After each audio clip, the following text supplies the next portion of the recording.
Sometimes I forget that I've lived what feels like 1,000 different lives, and every so often I'm politely reminded of a former life of mine. And one of those has been very recently, given the season 2 of Secret Lives of Mormon Wives has come out. And funnily enough, I was a wife from a religious sect. I spent my late young adulthood years up until probably mid COVID in a religious sect. And that's actually how I met my ex-husband, because he was born and bred into this religious sect cult. He is one of 15 children, because in this religious sect they don't believe in contraception. Now, there was a school attached to this religious sect, and I ended up going to school there, and that's how I met my ex-husband. And it was wild there. Like, I'm not exaggerating. Like, we would have religion classes twice a week, and the boys and girls would have it separately. And these are the things we were taught in those classes. We were taught that for 12 months, like in our last year of year 12, all we were taught was how to be good wives. Like, that's all we learned, how to be good wives. Your sole job is to be at the behest of your husband and to fill the earth and multiply, so basically pump out babies. There's no consent in marriage. There's no divorce.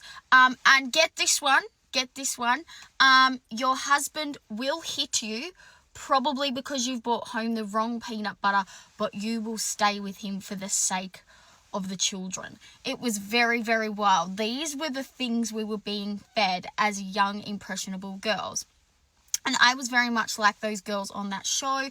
I got engaged when I was 19. So I was like, no, not even 19. I was 18.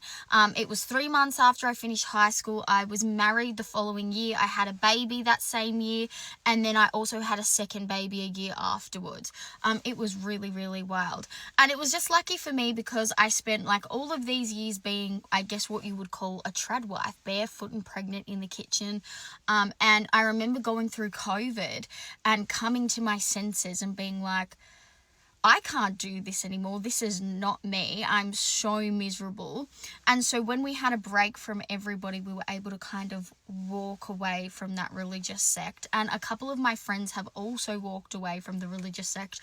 And might I add, we all have PTSD diagnoses, particularly the girls who have walked away, because we were just taught so many toxic, harmful things. So please be patient with the trad wives, because I tell you what, we soon realise we're being disillusioned, and a lot of us do come around, and then some of us can make the most radical of feminists.